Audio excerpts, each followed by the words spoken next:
Hello, everybody. Welcome, welcome. Do come on in and join us.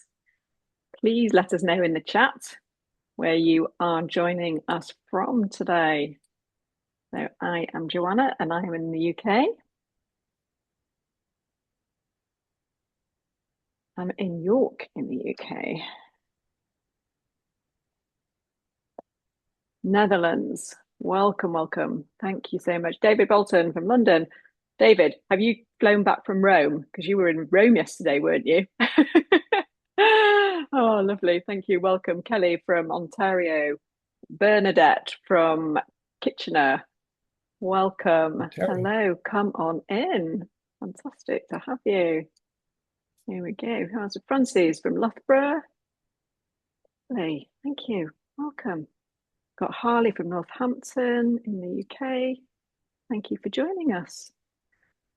Okay, so we are going to kick off because we always run out of time in these sessions. So let me just find my flow so I don't forget to say anything. So I'm just about to drop, I'm just dropping in the chat here a couple of links that you may want to click through whilst Neil and I are talking. Okay, and I'll refer to those in the session too. So, okay, so Neil, hello, welcome. Thanks, Joanna. Pleasure to be back again. Oh, it's fantastic. I'm really excited for this conversation. Where are you joining us from today? So I live in a city called Courtenay, and it's on Vancouver Island in British Columbia, Canada. Oh, thank you.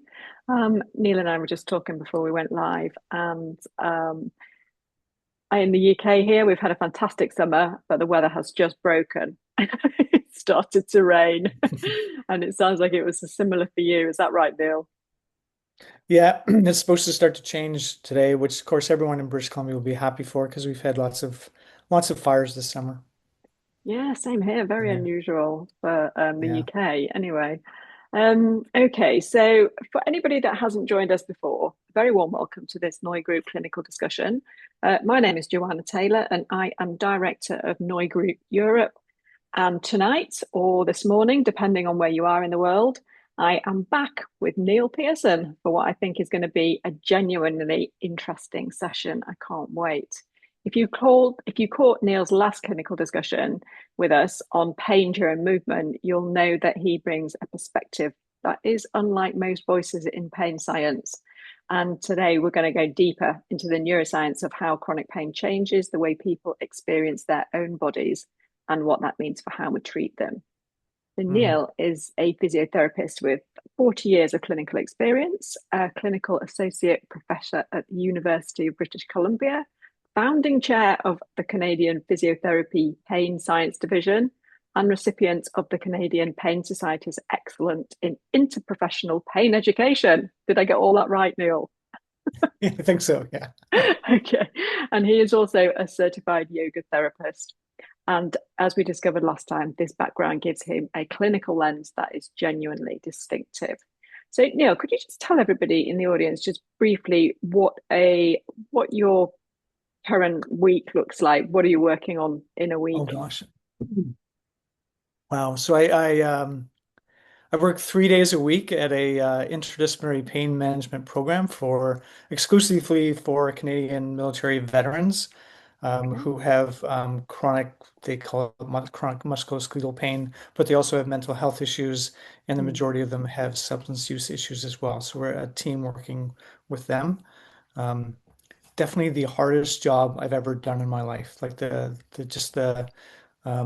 co-regulation that's required working with this group is tiring at times. But anyway, Mm. 2 days a week I work at a physio and yoga studio. So I teach some therapeutic yoga classes and also see people from the community, primarily people who have chronic pain conditions who are interested in that's how to integrate physio and yoga together. Mm. Um, I do a couple of things here and there. In British Columbia, we have an adaptive mentorship network with people, again, who healthcare people are working with uh, people who have chronic pain, mental health, and substance use. And so we're actually mentoring sort of the new clinicians coming in because there's really no educational system. Mm. Um, And here and there, there's a few research projects that have to do with yoga and also the interoceptive movement guidelines we talked about last time. We're trying to do some research around those things. And actually, even one research project that Tasha Stanton is on the team as well. So Oh, looking at the language that we use when we're teaching people with knee osteoarthritis, some language seems to be very nocivic and others not. So I keep myself busy clinically. I'm not doing a lot of teaching at University of British Columbia right now, and yeah, doing these other things as well. fantastic. Thank you. So that broad church. Okay, so at the end of this session, we're going to be talking a little bit about Neil's upcoming course. Course is Embodiment in Pain Science Education. So if you're interested in learning a bit more about that, then do hang around at the end. That is a course he teaches with Martina Egan Moog, and they have dates coming up in September and November. I have dropped the links to those in the chat, so click through those if you're interested in finding out more. So just a couple of housekeeping things. We're going to be talking for about 20 minutes. If you have any questions, please drop them in the Q&A or the chat. I will monitor those and we'll get to as many of them as we can. The recording of today's session will be available on the Clinical Discussion YouTube channel, along with a ton of other sessions that we've already recorded, about 60 or more, I think. And the link for that is also in the chat. So go and check that out. Like, subscribe, share any of those with your colleagues and friends. They're all for free. So let's get into it. First question. For clinicians, Neil, who haven't come across the term before, what is interoception and why does it matter in pain care? Great. So I think what we need to start with around interoception is to recognize that it's a relatively newish term. Yes. And like a lot of these newish terms, you will be able to have, like if you went and you looked it up in different places, it's going to be discussed in a bit of a different way. Mm-hmm. Broadly, we can think that or consider that interoception is your sense of your physiological state or the sense of the body's physiological state. When people first started to talk about interoception, they were talking about your sense of the physiological state of the organs of your body, of your Mm. thorax, right? But now it's been really has been extended, and I think most people are accepting that interoception is the sense of the physiological state of your whole body. The other interesting piece around this is that there has been some contention of, well, does the skin belong in interoception or is the skin in exteroception? Okay. It seems that physiologically we really want to say that the skin is part of interoception because the skin feeds a lot of information into the part of the brain that pays attention in interoception, the insular cortex. But of course, the skin also does pay attention to exteroception, Mm. right? So, our other senses, what we see, what we hear, what we taste, what we smell, are all considered to be the exteroceptive stuff. Interoception has more to do with what's happening inside of us. But it's also because of the way that it's set up, the way that the brain networks work around this. Um, we actually don't have access to the raw data of interoception because the information comes from C fibers, primarily C fibers. Apparently Mm. A delta feeds it a little bit, but it's mostly the C fibers. And when people hear that, they may think, oh, is he talking just about the nociceptors? Well, the nociceptors would be some of the fibers that are actually feeding into the parts of the brain that help us with interoception. But there are non-nociceptive C fibers as well that do, right? So all this information goes into the insular cortex, which I know you wanted to ask me about later, but the insular cortex, it goes in there, but it almost immediately gets integrated with emotional information. Okay. And so it seems that when we're talking about the physiological state of our body, we're not just talking about being able to feel the parts of our body, like to feel the sensations of them. Not usually, within interoception, we are always getting sensory and emotional experience, which is really fascinating, right? Because that's the definition that we're all working on around pain, that pain is an unpleasant sensory and emotional experience. Well, the way the interoception is set up is that whenever you get that sense of something in your body, there's always an emotion attached to it as well. Mm. So it's to broadly go back into interoception for a second. So your sense of hunger, your sense of thirst, your sense of unease, sense of apprehension, sense of needing to go to the bathroom. Like this is all interoception stuff. So it's a Mm. pretty broad range of things. It's not just about the musculoskeletal system.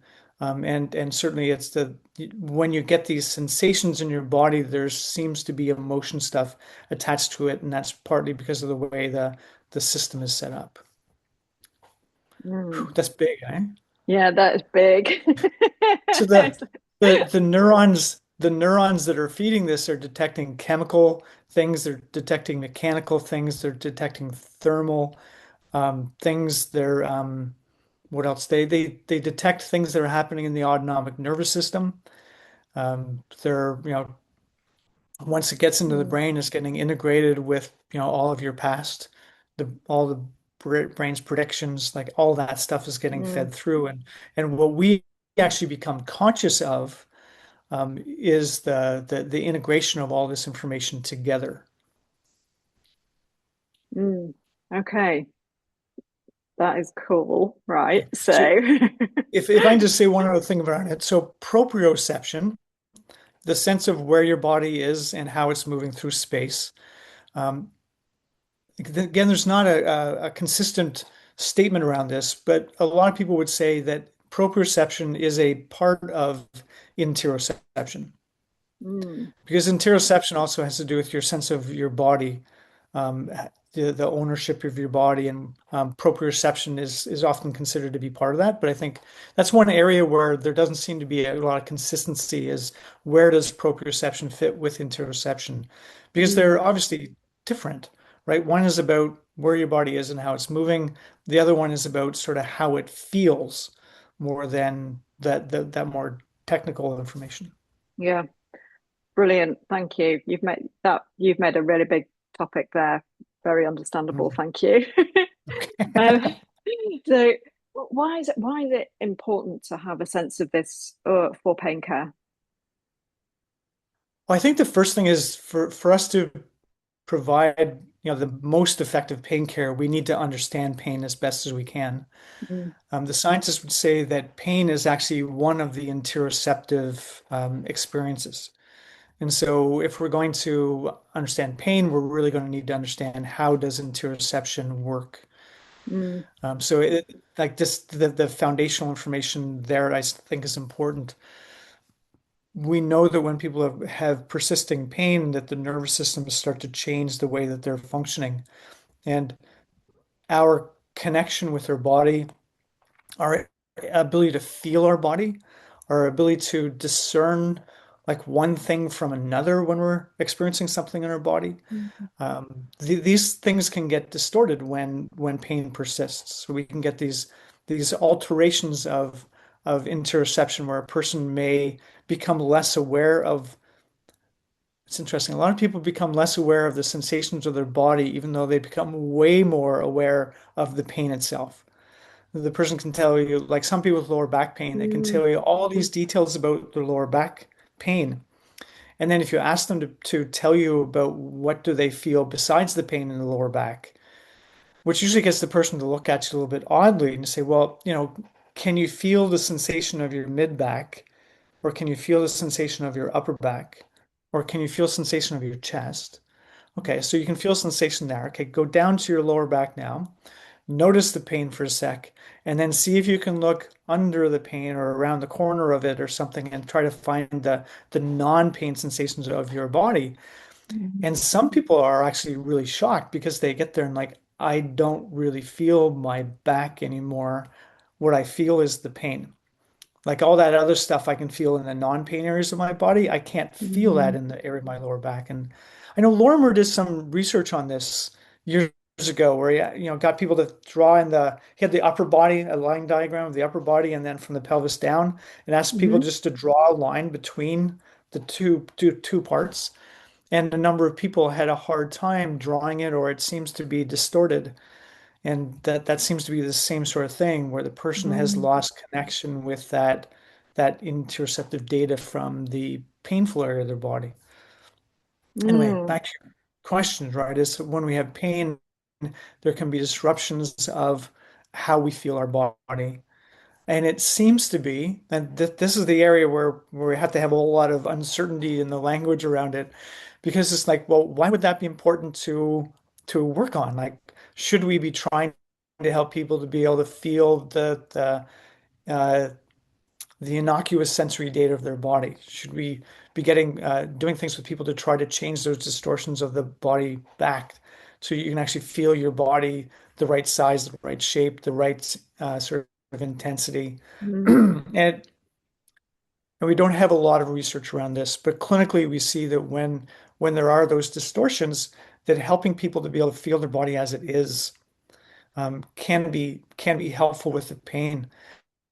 I think sometimes you might even think of the mirror work that we do, sort of like this. Mm. Excuse me.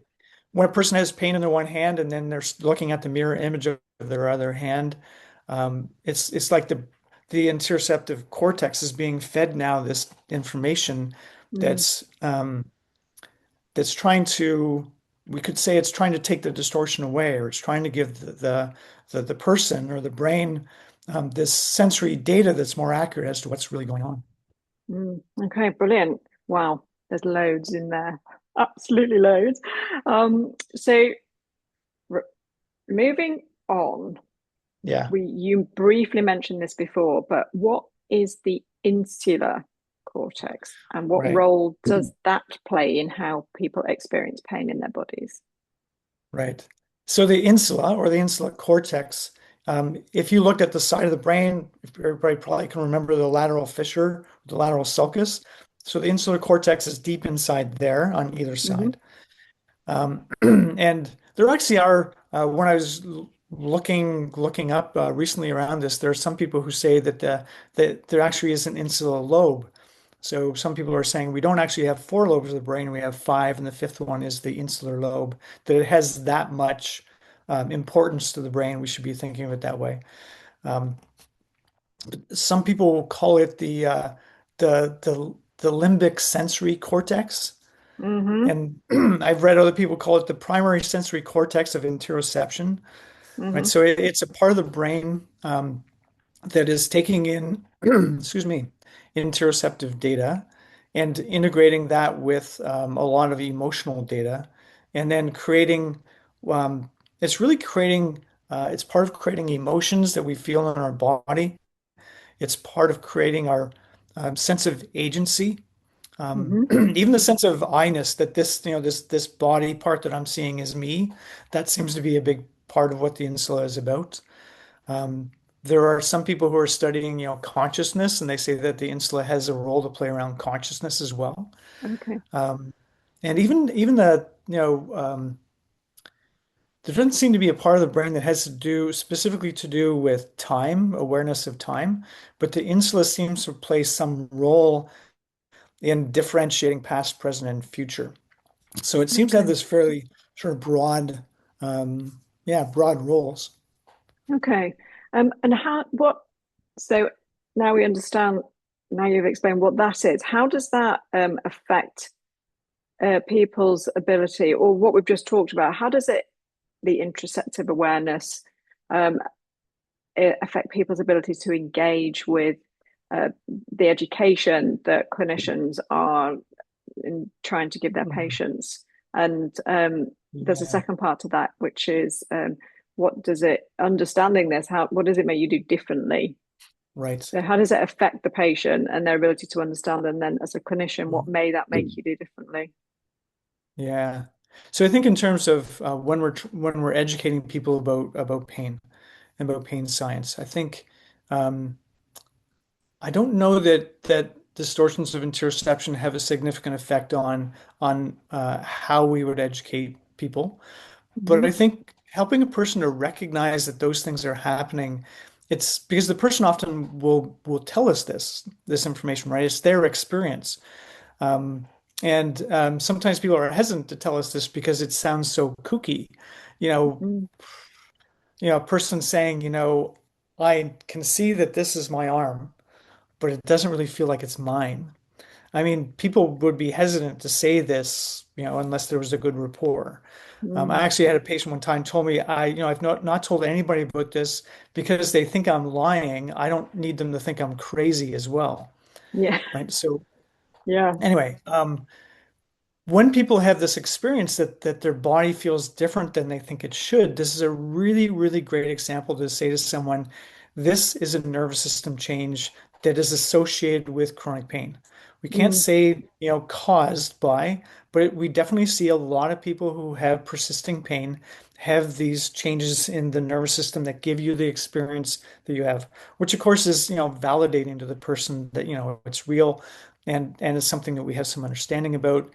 And then we can say to them, this is evidence that the nervous system has changed. And that opens the door mhm, to us then to talk about how pain has changed the nervous system in other ways, right? Which will get them to understand pain in new ways, to take people away from the idea of the pain is just because of what's going on with the tissue or the tissue pathology stuff. mm, I think it really, really opens the door with that.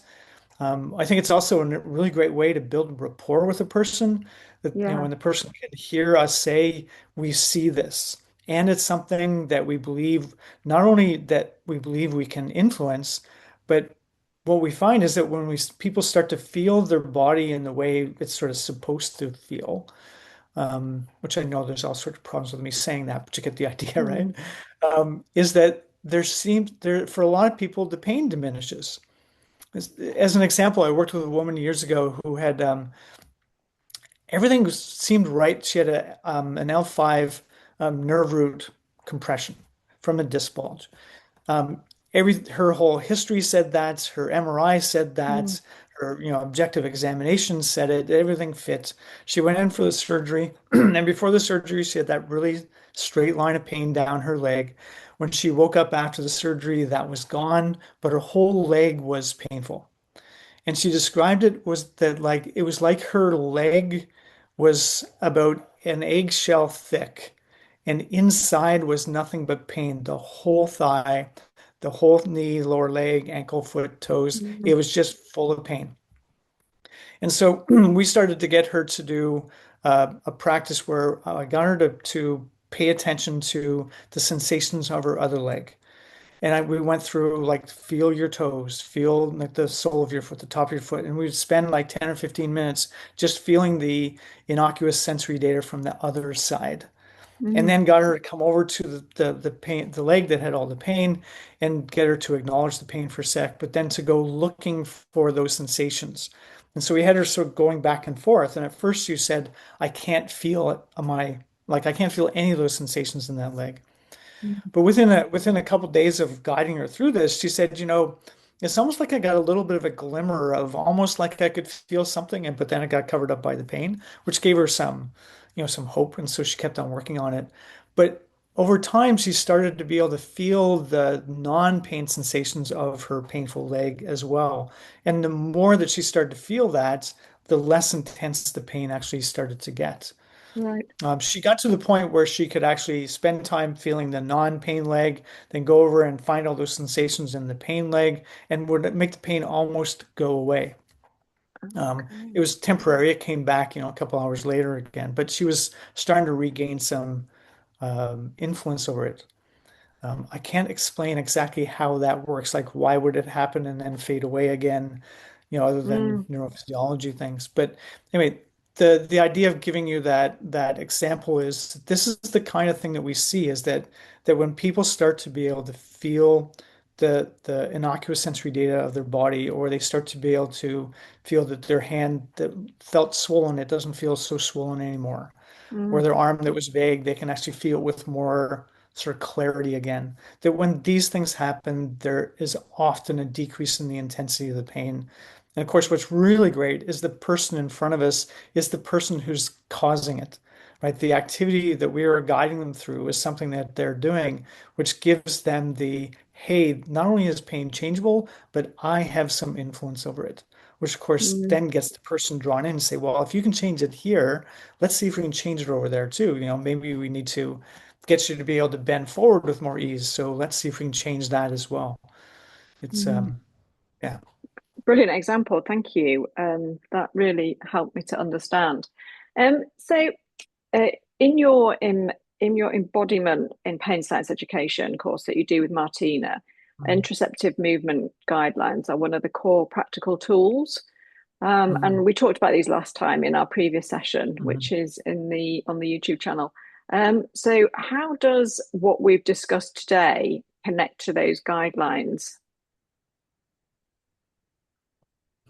There's so many different ways.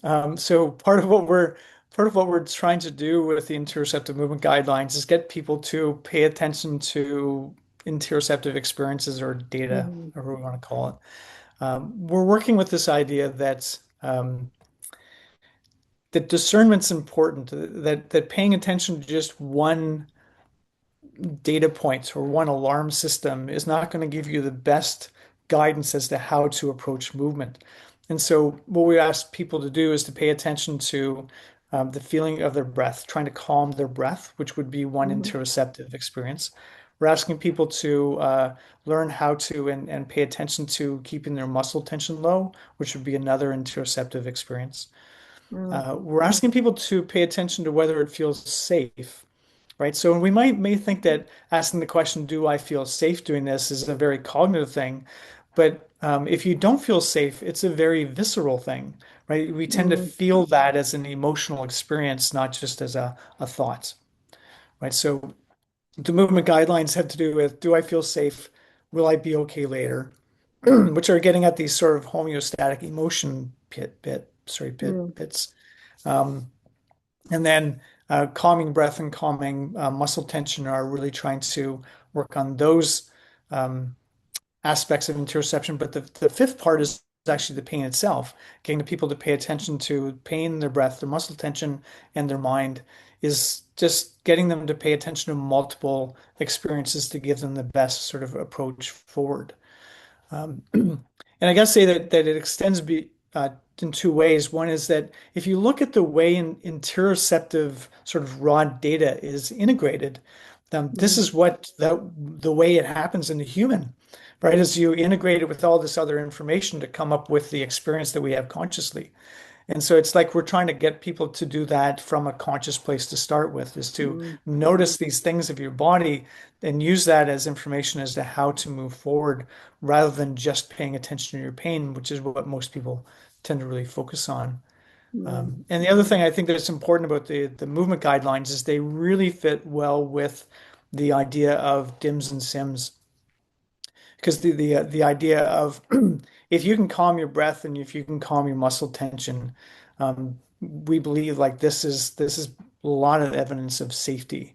And if you can Yeah. calm your mind, if you answer the question, yes, I feel safe. Yes, I think I'll feel okay later. That this is more evidence of safety, Mm. which is part of what we're looking for when we get people moving.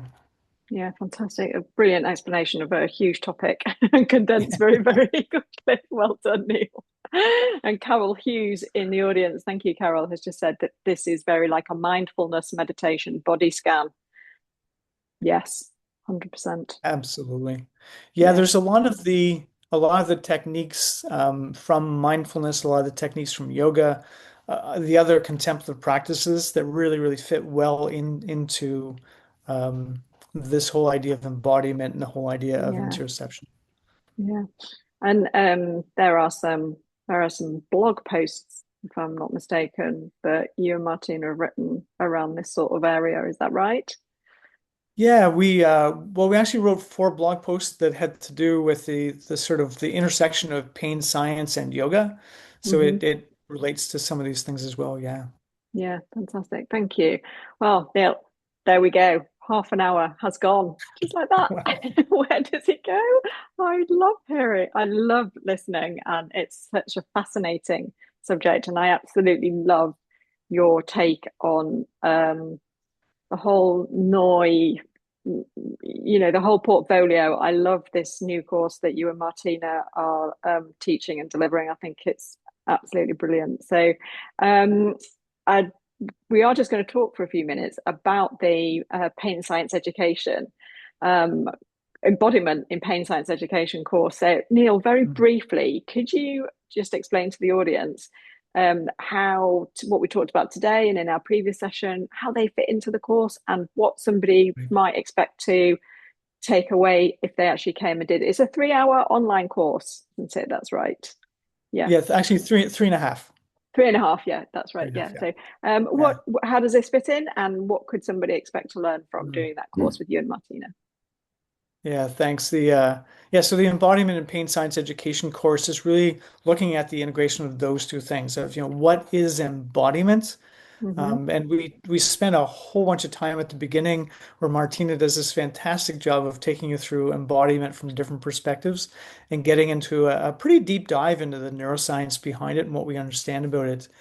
Um, just to give you the sort of background, the reason that we put this together was that both Martine and I were finding um, that some people, when we were teaching them about pain and about pain science, that the embodied experience, that people will actually understand the information differently and sometimes better if they have an experience, a physical experience of something related to it. And of course, for those of the people who know about reality health and their virtual reality thing, that's part of what they're trying to get as well. Hmm. Like, how do you have that felt sense that tells the person, yes, this is true, yes, this is real, right? Because some people, they can understand it cognitively, but they just, until they feel something new in their body, something different, it just doesn't hit home as well. And of course, the other thing we are running into is that some of the people that we were trying to teach don't learn well from this kind of a format where someone's talking with them. They learn Yeah. much well by doing things, and that's part of. So embodiment has to do with how do we start to get people to feel it in their body, so they can understand better, and how do we use the body as actually as an educational agent. Yeah. So the first over half of the course really is a really deep dive into what exactly is embodiment because there's a lot of information out there about that. We talk about interoception some in it as well. And then at the end of the course, we get around to talking about how could we provide people with embodied pain science education experiences. And so Yeah. we talk about the interoceptive movement guidelines and how you could take somebody through that to give them a physical experience, and then how you would use that at the end. It's really getting at giving a person an embodied experience, but then circling back to get them to understand what that means about pain Mm, and what that means about pain care. mm, Like the idea is if we don't talk about a lot of this in this course, but Luke talks a lot about this in the Hope course. This idea of doing manual therapy with somebody. If you do manual therapy with somebody and at the end of it say they can move their neck with more ease, that is like the perfect opportunity to say, that's amazing, your pain changes, yeah. right? Because the person, of course, is having the experience that you changed them. And we want them to know, no, this means that your pain is changeable. And Yeah. now we need to look for all the things that can change it too, which opens the door again for getting people to understand pain science better. Yeah.